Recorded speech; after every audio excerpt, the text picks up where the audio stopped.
Hello and welcome to your Daily Detroit for Tuesday, May 19th, 2020. I'm Jer Stays. And I'm Sven Gustafson. On today's show, the northern part of Michigan is starting to reopen while Metro Detroit is still seeing a percentage increase in COVID positive tests. Are the flu and coronavirus comparable? The data points to a definite no. We're going to talk about it. Bottle deposits aren't happening, and well, you've got a giant stack growing in your garage. We'll talk about it. Some auto industry updates, including factories reopening and, well, a little Elon Musk talk because we just can't help ourselves. And finally, the DIA gift shop has seized the moment with new coronavirus masks. Well, let's just get to it. Okay, Jer, you live in remote briefing land nowadays. The state of Michigan is starting to open in phases. What's the latest? Well, a couple of regions in the state are going to slowly open back up. This is actually ahead of the end of the stay-in-place order that is scheduled to wrap up about 10 days from now.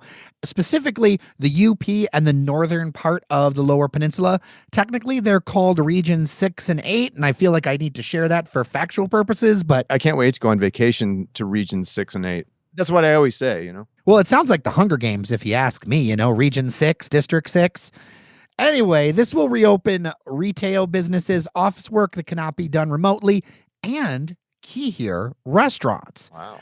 In order to make this happen, of course, businesses will have to do work around training, infection control practices, the proper use of PPE, notification steps if a case is found, and how to report unsafe working conditions.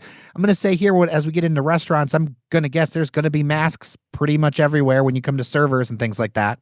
So in this press conference with Governor Whitmer, she said that restaurants and bars will also have to limit capacity to 50% of their normal seating to keep groups at least 6 feet apart from one another. Servers, as I mentioned, are going to have to wear face coverings. And, of course, to follow rigorous disinfection protocols, which is a fancy way of saying keep stuff clean, man. Any word on whether they're going to distribute those hats with pool noodles like they did in Germany?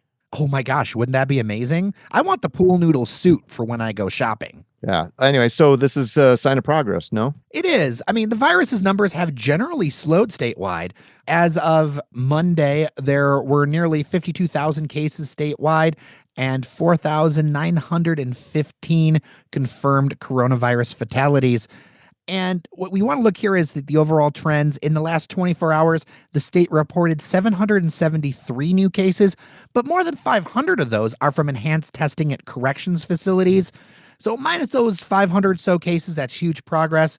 But Sven, I'm going to caution you, I'm going to caution everybody, don't always look at the one-day numbers, although there are signs of progress. I mean, Sunday, City of Detroit preliminary reported no COVID-19 deaths. Yeah, huge. But it's huge, but make sure to keep an eye, more importantly, on the 7 and 14-day trends.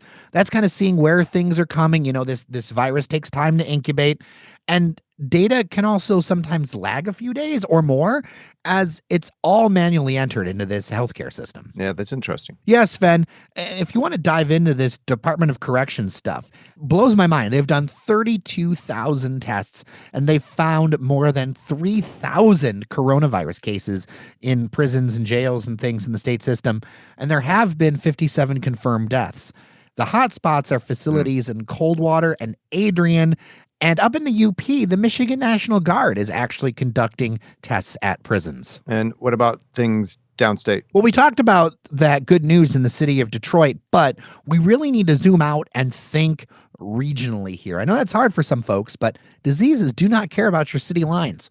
And the thing is here in Metro Detroit is that the region as a whole is still seeing increases in percentages of positive coronavirus tests. So you're seeing good things in some areas, but as the 5 million large person region, we are still seeing some percentage increases, and that is with increased testing. So that's important to watch.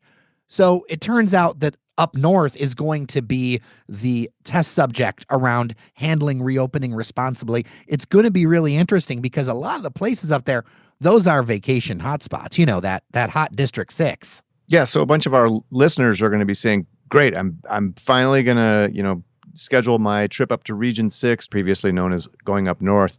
Good time to do that? I mean, No.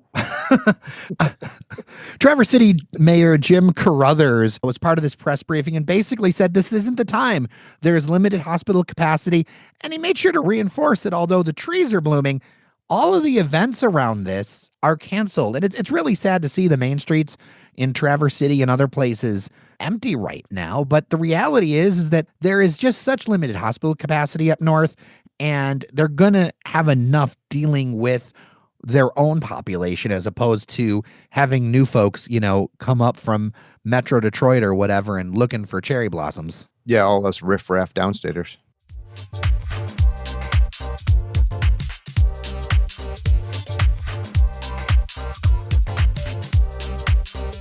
So, Sven, I wanted to talk a bit about the comparisons of flu and the coronavirus because, man, I don't know about you, but I keep hearing people talk about how they're the same thing. And I think it's good to dive into this just for a little bit because it doesn't seem that way. Yeah, for sure. Just over the weekend, actually, my brother-in-law was saying, go back and look at the 2018 flu numbers. It was just as deadly as this. And, well, that's not true.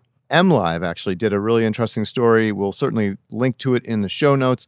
Looking at state records, they found that since 2000, so that's 2 decades, 20 years, 2,179 people died from the flu during that time, right? And 2018, to my brother-in-law's comments, was the deadliest year here in Michigan with 346 deaths.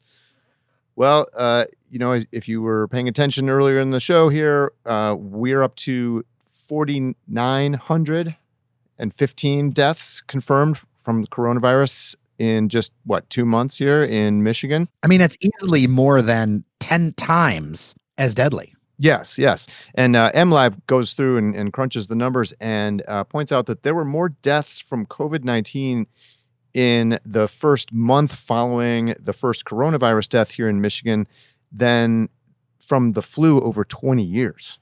I mean, so, it's not a legitimate comparison, clearly. Well, for sure, we're going to link to this in the show notes so that you can share it with your friends who don't live in Factland. But, Sven, it's amazing to me how much misinformation and predetermined bias have gotten into this conversation around coronavirus. And I don't think it's good for health outcomes. No, small confession here. My family, we technically kind of cheated this weekend. We went and visited my brother-in-law. I mentioned that. Hung out with them. We tried to keep it safe. We hung out in the backyard. We had a bonfire. We ordered pizza and stuff. And our kids played together and stuff. I hope we're okay. But it is what it is. Talked with some other people, though, a couple of their neighbors who were talking about seeing on Facebook all these people posting, talking about how police were pulling people over and issuing tickets. They were saying that they were seeing this all over the place on Facebook, just completely false reports about police issuing tickets for people being out. Completely not true. I will say, though, Jared, that just driving up and down Woodward this was Saturday that we went up there, it is clear that traffic is starting to rebound a little bit. I mean, it's still not where, pre-pandemic levels, but it's clear people are leaving the house and are itching to, frankly, just like I did. When I'm thinking about this, I think about the fact that people can only hold up for this stuff for so long. And we need to have some sort of plan to kind of have good practices as we start to get out into the world, because it's not just people with families, with things like that. I mean, they're just not going to be able to hold in forever. I think we need to make Daily Detroit branded pool noodle hats to help people enforce social distancing. I think that would be, we'd probably strike it rich doing that. You know what? I think that's a $1 million idea. Jer, I don't know about you, man. I know you like to put away those moon mists. And I think you got a pretty big pile of moon mist bottles collecting in your basement. I know I've got a pretty big stack of beer cans and so forth. And my wife's got bags and bags full of kombucha bottles, because it turns out there's bottle deposit on those. Who knew? But I must say, I am a proud Faygo connoisseur. Yeah, you and that moon mist, man. The Free Press today has an interesting story that estimates residents in Michigan are hoarding an estimated 50 million, that's with an M, worth of unredeemed bottles and cans since the stay-at-home order went into effect in late March. And they spoke with somebody who estimated that that's growing by 70 million unredeemed bottles and cans every week. Those are staggering numbers. $50 million in unredeemed bottle deposits, man. Somebody could really strike it rich. Yeah.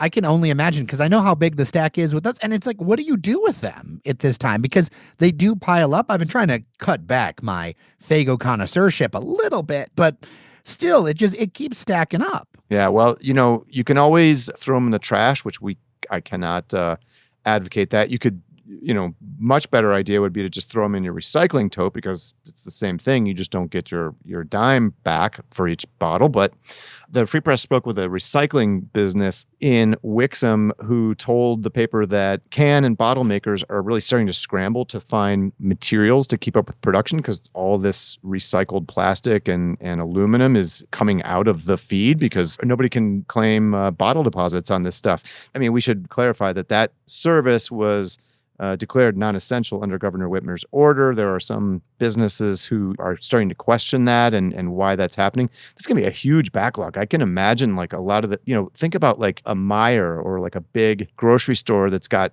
those self-serve machines, bottle return machines. Like they're going to be absolutely swamped.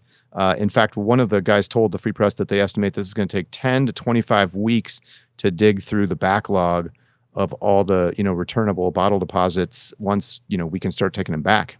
Sven, I have an idea here. I mean, I don't know how effective this would be, but I feel like I would gladly donate all my bottles to charity.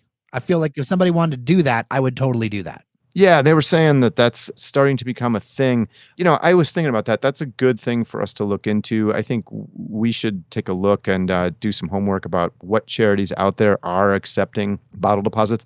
There's been some word that some have kind of stopped because they've run out of, charities can't return these bottles right now either. And some of them are, I'm sure, starting to run out of places to store them. But definitely a good idea. And we will be back with some more information about where you could donate your stash of unredeemed bottles and cans. Although, to be clear, I understand that Engineer Randy's cocktail fund is not a 501c3, so we can't do that.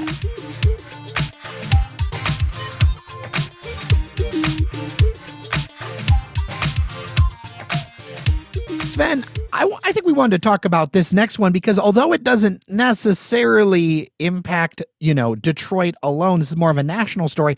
It really is a look into how the economy is starting to shift and go to hell. Yeah, I guess that's the word, go to hell. So let's talk about Uber. They are laying off 3,000 employees and closing 45 offices. Now, if you don't know, Uber is the ride-sharing company, but they've got their fingers in so many different things. This is on top of a recent layoff of 3,700 employees to save $1 billion. Now, this doesn't include drivers, which are classified as independent contractors, talking about like the core of the company. But it's just an interesting to look at. It's really interesting to look at. Unsurprisingly, perhaps, Uber's Uber Eats division, that's the company that will pick up and deliver restaurant food to you for a fee that they charge restaurants to do that, has been way up. They said that revenues were up 52% in the first quarter, but the Uber Rides, I think that's their official name of their division, the ride hailing, the ride sharing app that you use to get a ride somewhere, down 80%. Wow. Which is not surprising because, during this whole pandemic thing, like, A, where are you going to go? There's nowhere to go. But B, do you want to get into a car with a stranger? No, not unless I have to. Exactly. Meanwhile, Uber's in talks reportedly to acquire Grubhub, which is another, food delivery system. And that could reportedly, I think Bloomberg reported that could be finalized this month, which, we were talking, Jer, it's like, there's no such thing as like antitrust regulations anymore in the United States. Like we just like don't seem to ever meet a monopoly or a potential monopoly that we don't love to embrace in this country. I just don't understand how Uber could acquire Grubhub and pass regulatory muster, but here we are. But these companies aren't making money. You know what I mean? Like that's the thing that's kind of crazy about all of this is that it's like they're getting revenue, right? But it's not like these things are, wildly profitable. Mm-hmm. Although this does make sense ahead of what is, being described as a major change in how people eat. I mean, I was talking with Brenna from Eater Detroit just Mhm. yesterday, Yep, yep, yep. and that was one of the things. And she talked about her hesitancy to use apps to order food because they take so much off the top. Right, If you scale this up to where half of eating is this way, well, then all of a sudden maybe the numbers make sense and it's a spot that you want to be in. right. And then meanwhile, Uber, this sort of darling company of Silicon Valley, and Wall Street and everything is, laying off what, 6,700 employees here in recent weeks. And it's like accelerating the shift toward everybody's just basically a gig employee working for themselves and some, whatever companies they can sort of cobble together as clients. It just seems sort of like that's going to be the future here, maybe. I mean, I hope I'm wrong, but oy.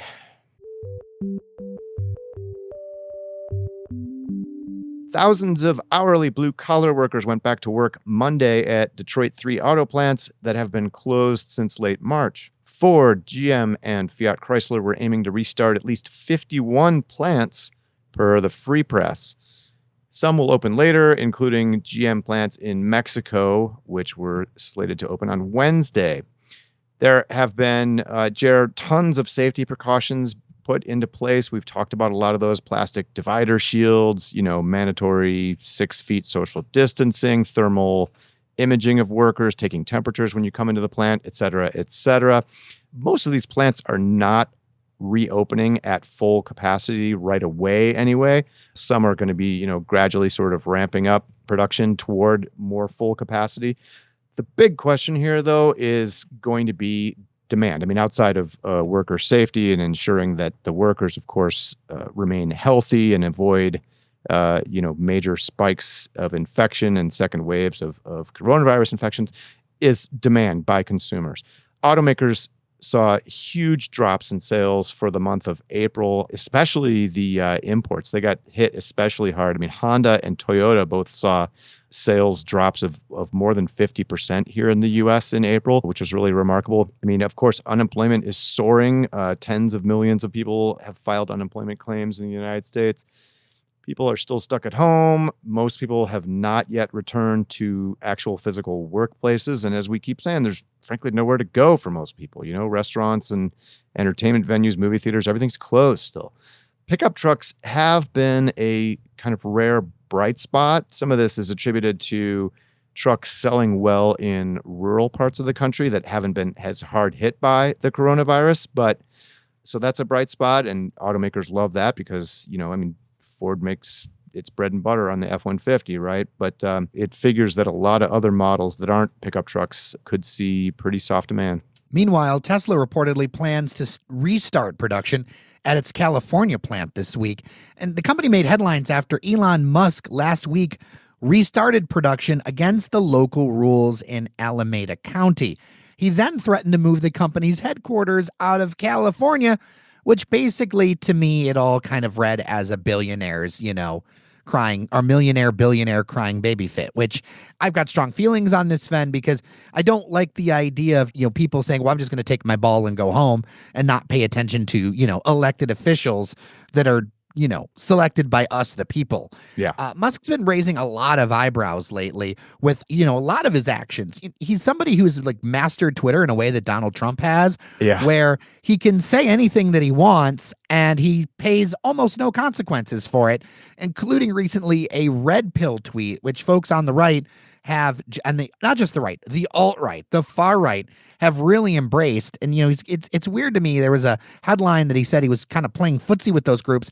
I just think whether it's left or right, I just don't think that's behavior becoming of a leader CEO. And I have wondered for a long time if it's time to get him out of there from a management point of view. But you know what? As long as Tesla sell, nothing will happen to him. Well, that's the thing. Tesla, he seems to be immune largely. I mean, there was a recent stock dip, a couple weeks ago when he went on Twitter to say, Tesla stock is overvalued, IMO. I mean, that caused a brief dip, but it didn't last very long. It was right back up there. And, their market share, I think, I could be wrong about this. I think I'm correct in saying is more than the combined market shares of all three Detroit 3 automakers. So, I mean, it's crazy, but yeah, you're right. I mean, and Elon Musk has been eccentric is a kind and gentle way to put it, for a long time. There's no question about that. But he's been very outspoken since the coronavirus first started to make headlines, when it was just starting to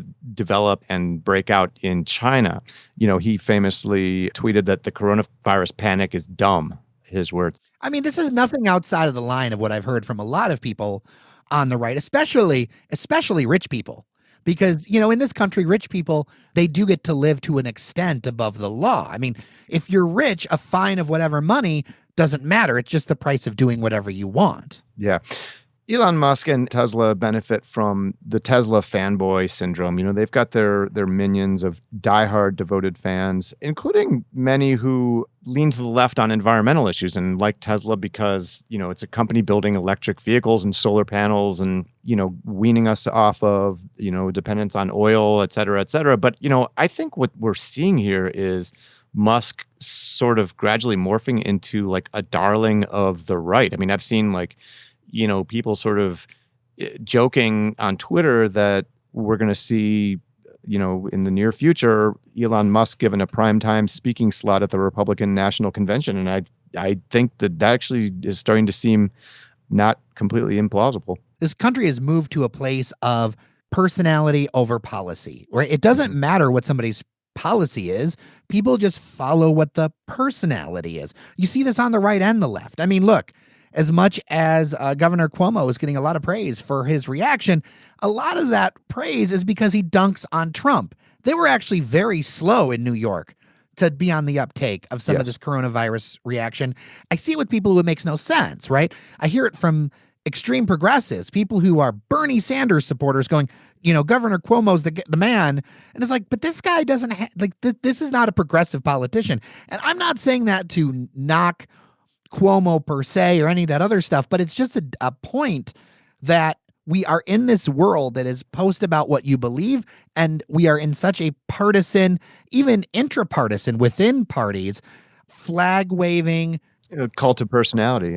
Yeah, cult of personality. And frankly, at this time when we're dealing with this kind of issue, it's not where we need to be, but it's where we are. And so I guess much like, the changes in the job market, buckle up because we're in for a ride.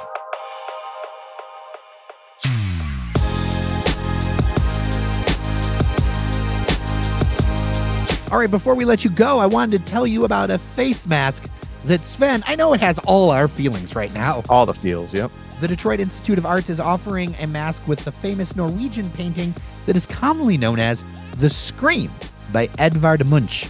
The 1893 painting seems to be as relevant then as it is now. I know I feel like screaming some days. Mm-hmm. It should be known the DIA is also doing some of their other famous works, including those by Van Gogh, and of course the Diego Rivera murals, because, everything DIA has to have the Rivera murals. I'll put a link to diashop.org in the show notes. Some of these are pretty great. Have some fun browsing around. I do know that some of them are taking a couple of weeks or more to ship right now. And we're done for today. Thanks to our members on Patreon at patreon.com/dailydetroit who help make this show possible. We greatly appreciate you. With that, I'm Jer Stays. And I'm Sven Gustafson. Take care of each other, and we'll get through this together.